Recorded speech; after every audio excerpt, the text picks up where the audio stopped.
it's been quite a tumultuous week in India, and we know how this slogan that we've been talking about for quite some time, behead those who insult Muhammad.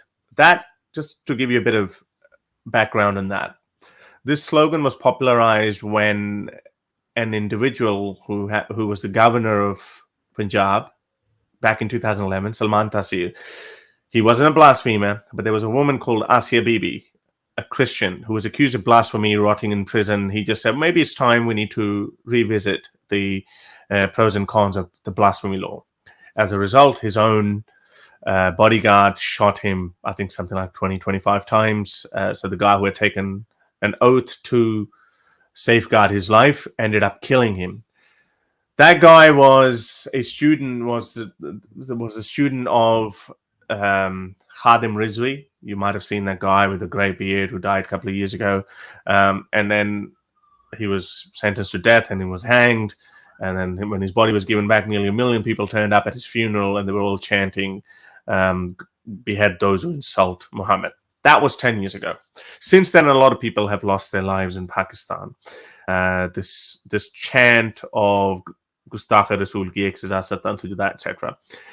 This guy, Mashal Khan, even though there are quite a lot of people who have been lynched by mobs under the pretext of behead those who insult Muhammad, this guy was a university student, Mashal Khan. He was brutally lynched by a mob back in 2017.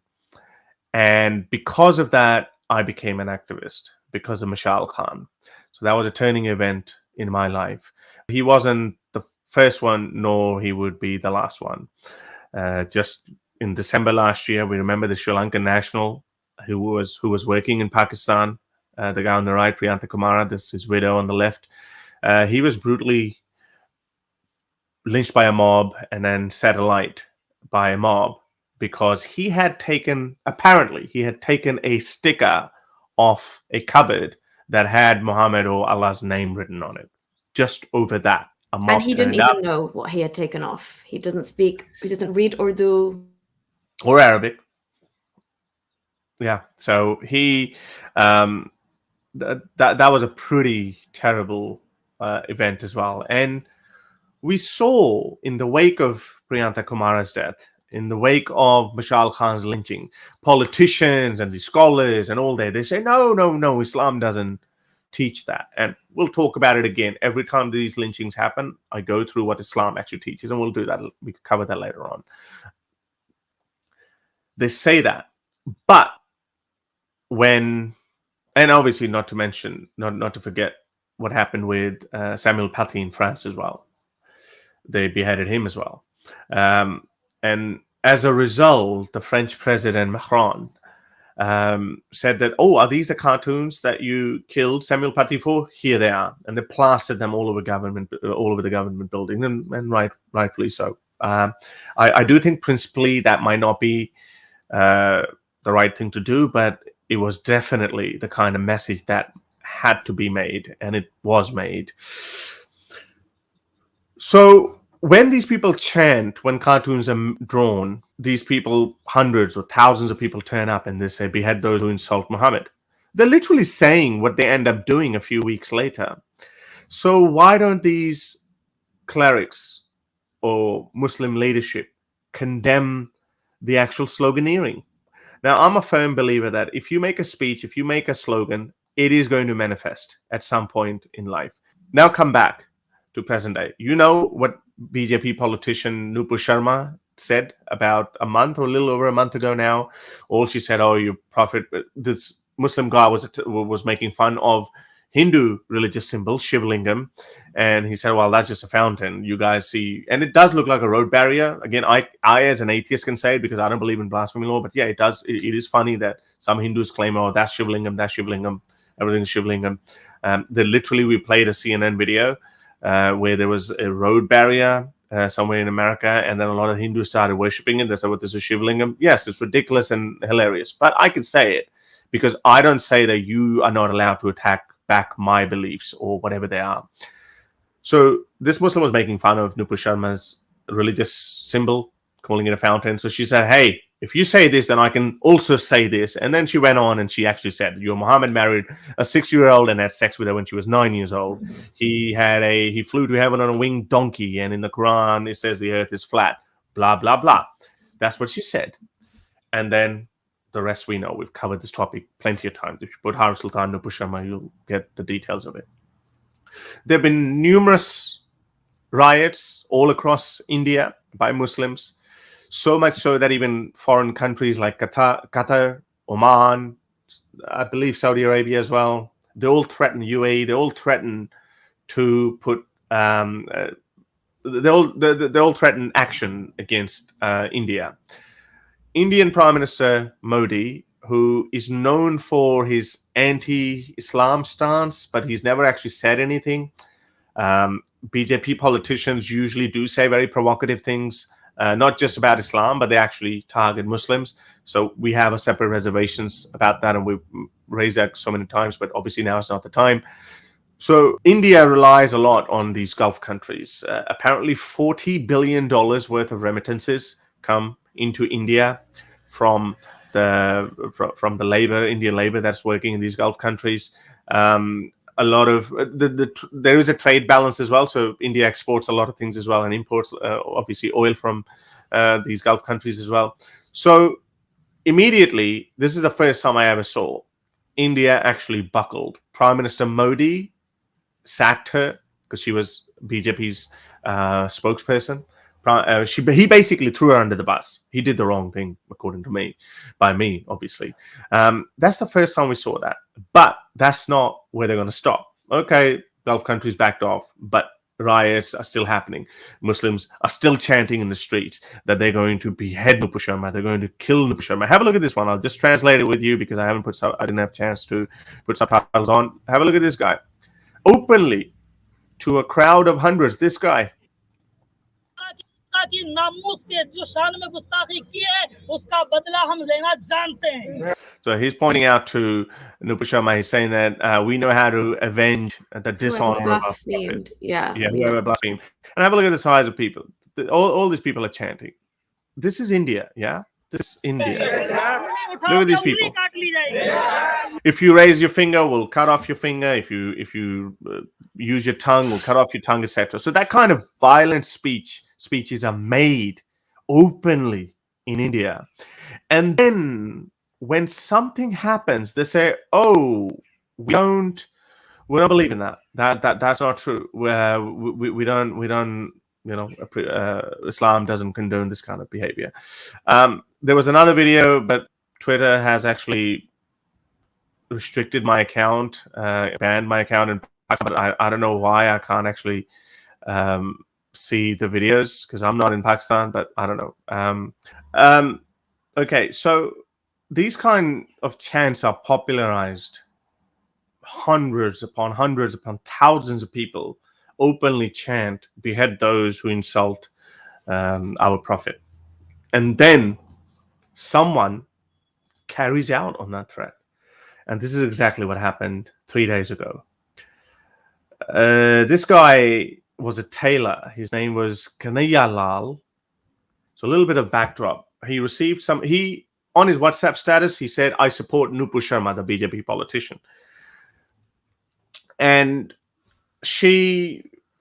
now people are saying that it wasn't even him. It was one of his daughters who actually put "I support Nupur Sharma" on his WhatsApp status, and then that just spread out. Obviously, he must have had some Muslim friends in his WhatsApp. So even privately, you can't talk about these things. And you don't even have to commit blasphemy. You just have to, all you have to do is just to say, "I support Nupur Sharma." That's what he did. He started receiving threats. He reported to the police. Police didn't do anything. So he obviously was worried for his safety, that he actually shut down his shop, and then he went away for 5 days. He came back 6 days or 5 days later, and the moment he opened his shop, these animals turned up. The very people who had threatened him, they posed as his customers, and the poor guy didn't discriminate. I mean, sorry. The moment someone who looks like that recognizes me, I try to put as much distance between me and him as possible. But this guy didn't. Poor guy carried on with his work, his business, didn't discriminate. He said, okay, these guys probably went to him posing as customers that, hey, I need a new kurta shalwar kameez or whatever. And he said, okay, let me take your measurements. And he was taking his measurements, and that's where the video goes crazy. And we hear these blood-curdling screams of this man. And later on, we see his headless body lying on a street. He was brutally murdered by these two animals for simply having his daughters say, I support Nupur Sharma. That was it. So now it spread like wildfire. Everyone is outraged. People are chanting in the streets. Hindus are angry. But now all of a sudden, these people started, Muslim leadership, Islamic clergy, and some Indian leading figures like this guy, Asaduddin Owaisi. So, I condemn this gruesome murder. There can be no justification for it. Our party is consistent, blah, blah. We demand the state government take strict, whatever. This woman, alt news, always. I have no problem. I agree with their liberal views sometimes, but at least I can. But my line between right and wrong is very clear. But these guys always take it's a lopsided affair for them. They always take one side. These guys would always see Hindus as the bad guys, or the other side will always see Muslims as the bad guys. I'm a classical liberal. If this person does something wrong, I'll say it. If Hindus do it, I'll call it out. But these people don't. But anyway, so now because they were under the pump, because this was such a brutal murder, that they had to condemn it. But some people also did ifs and buts, but they did condemn it. The question is, how long can this keep on going? Because, as we've highlighted so many times before, that Hindus are becoming more and more militant. There's a rise of radical Hindus. And there's a reason behind that. Obviously, there's a reason. Obviously, I'm not justifying it, but there's a reason behind it. We see some, don't get me wrong, some Muslims have been lynched by mobs as well. Just a few weeks ago, we covered a news story where a mentally handicapped person was killed by a radical Hindu because he thought that he was a Muslim. So these kind of things are happening all across India now, or the frequency of them is at least increasing. Have a look at this one. It's the responsibility of Muslim leadership that they need to train their people, and they need to say that we can no longer live in a world where we celebrate slogans like "Behead those who insult Muhammad." Have a look at this one. There's just one little snippet, and there's thousands of them have been shared. This guy, Muslim guy, saying, "Oh, this is just the beginning. Have a look what we'll do to you next," meaning the blasphemers. These two are the princes of the honor of the Prophet. May Allah give them a high place in Jannat, in heaven. Mashallah, very well done, this guy is saying. So who are you fooling? When something as gruesome as this happens, you say, "Oh, this is not Islam. We don't do this. No. We condemn this." And by and large, everyone has thrown these guys under the bus, but the ordinary Muslims community hasn't. A lot of Muslims are coming out in the support. Why? Because you've trained them for the last 1400 years that anyone who insults the Prophet is fair game. He can be killed. He can be beheaded. That's what you've trained them.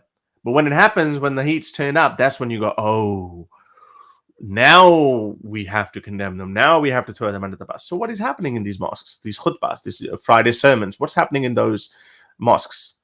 This is exactly what is being taught. I had this video on my Twitter, but obviously I can't find it now. This guy, what does India need to do now? I think, and we've always said that freedom of speech has a boundary line where it goes from expression to incitement to violence. Calling out to murder the blasphemers is, there's no disagreement on that. This is incitement to murder. This is not a metaphorical conversation. This is literally a threat. This is literally threat to kill. So if you say it, that slogan should be banned. Yes, I know, but that you might argue that, okay, well, they won't say it publicly, they'll do it privately. Okay, fine, let them do it.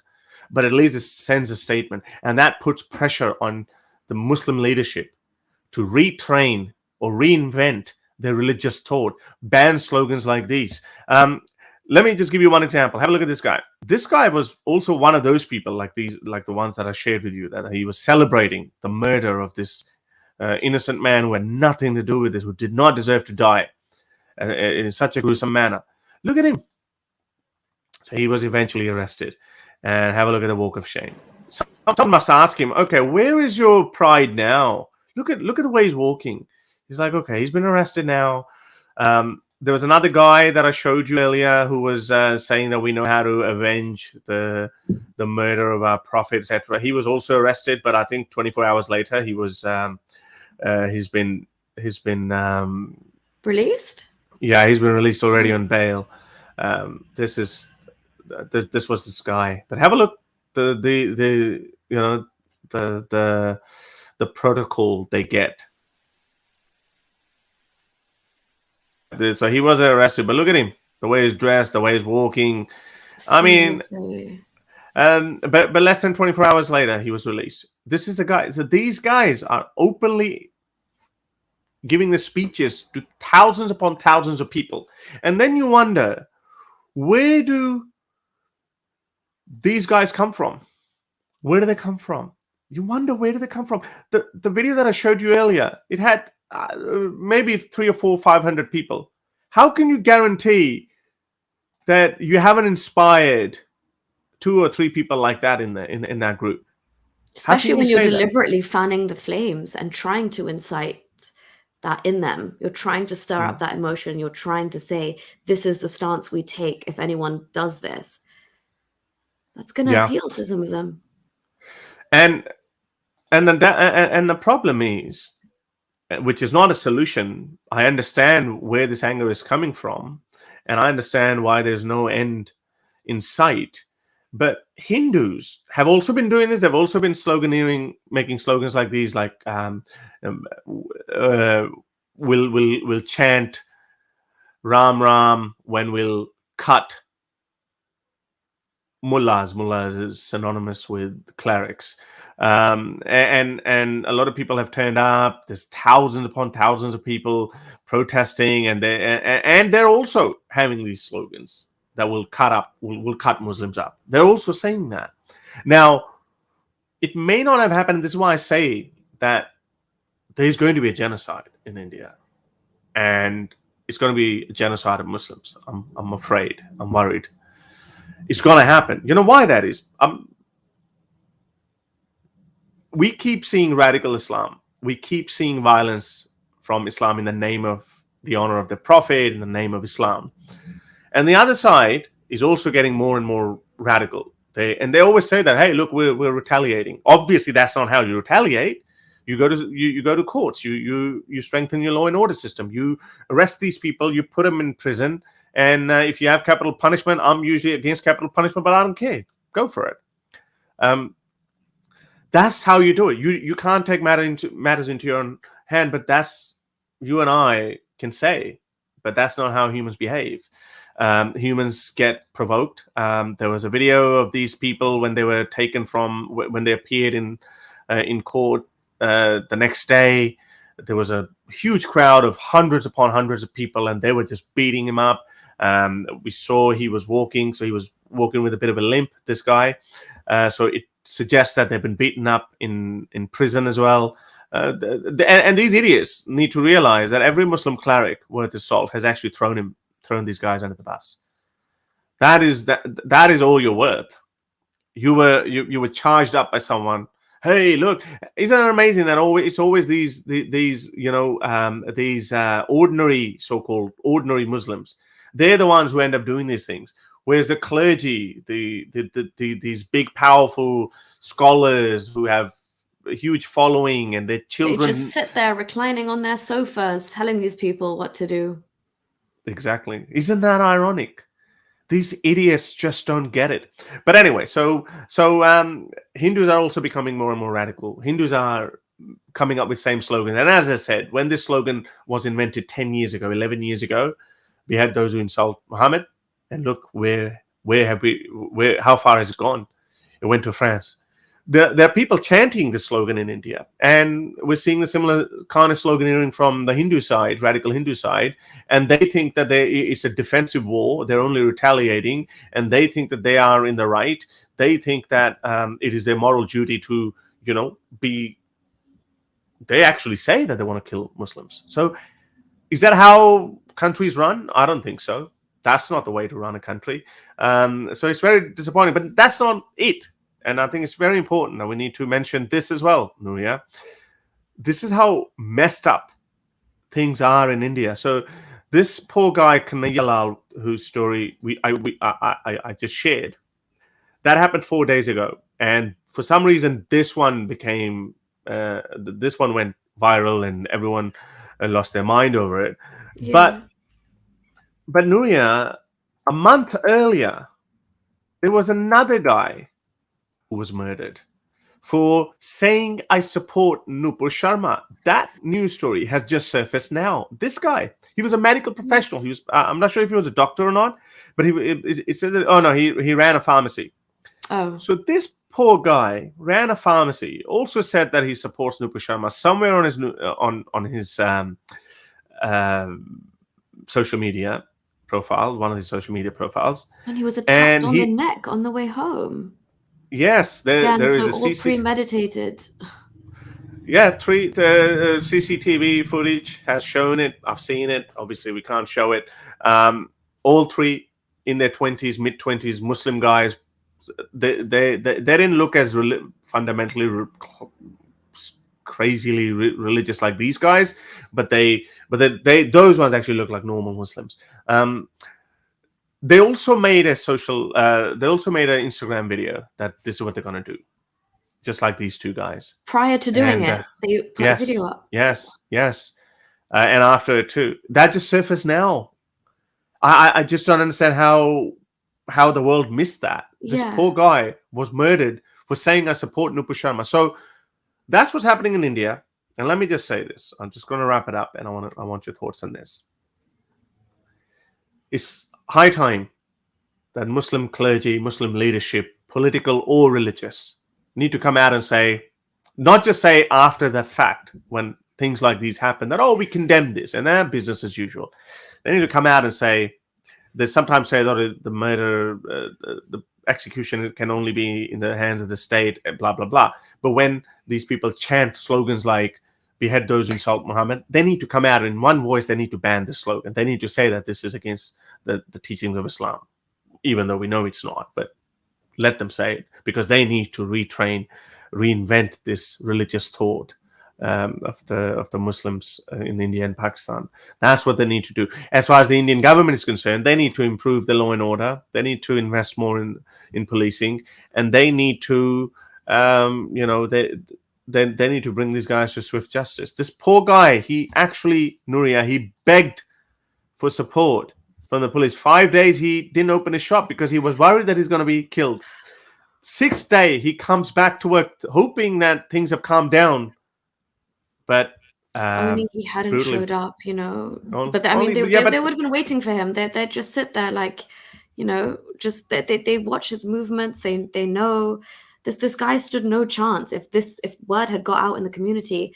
But yeah, when you talk about these Muslim clerics need to come out and condemn it outright. Yeah, because this one-line tweet that they put out after an incident like this, that's so horrific and so gruesome and is actually done by people who call themselves part of their faith, it's just lip service.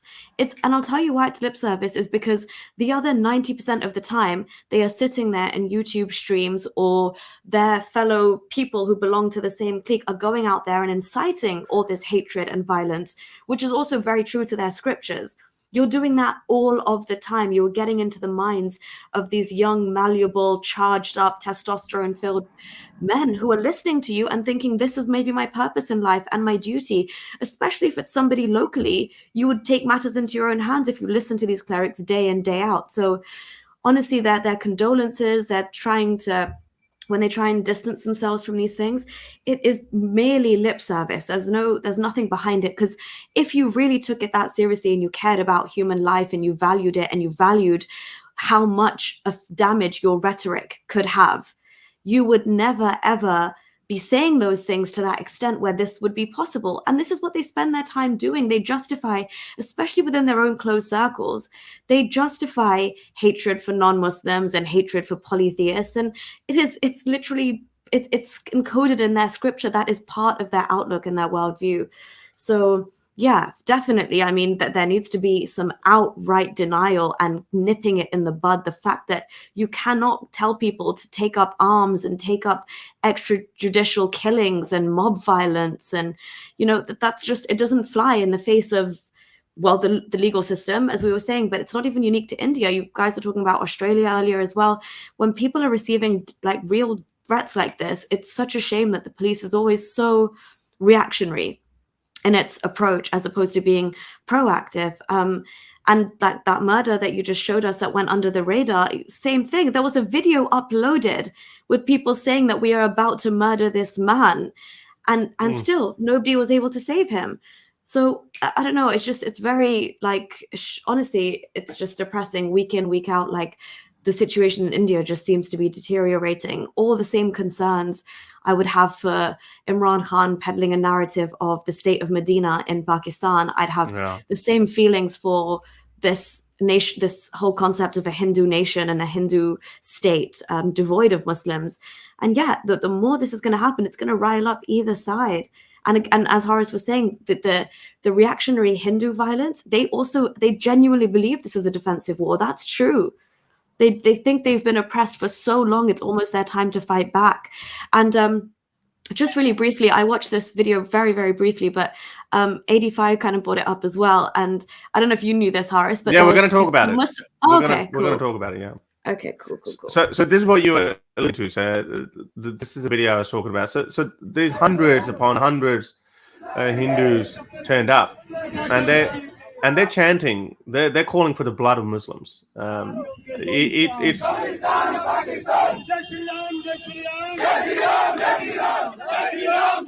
so these people. So let me play the part.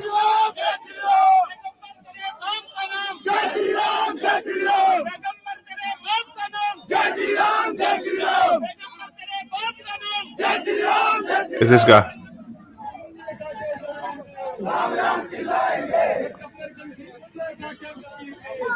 So here they're chanting, when we'll chant Jai Shri Ram, Ram, when we'll be cutting mullahs, which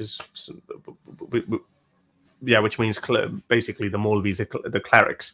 So obviously that's not a solution, but these things will keep happening more and more if India doesn't get its act together. If you like these videos and want to support me in my activism, then you can support me on Patreon or PayPal. Stay free, everyone.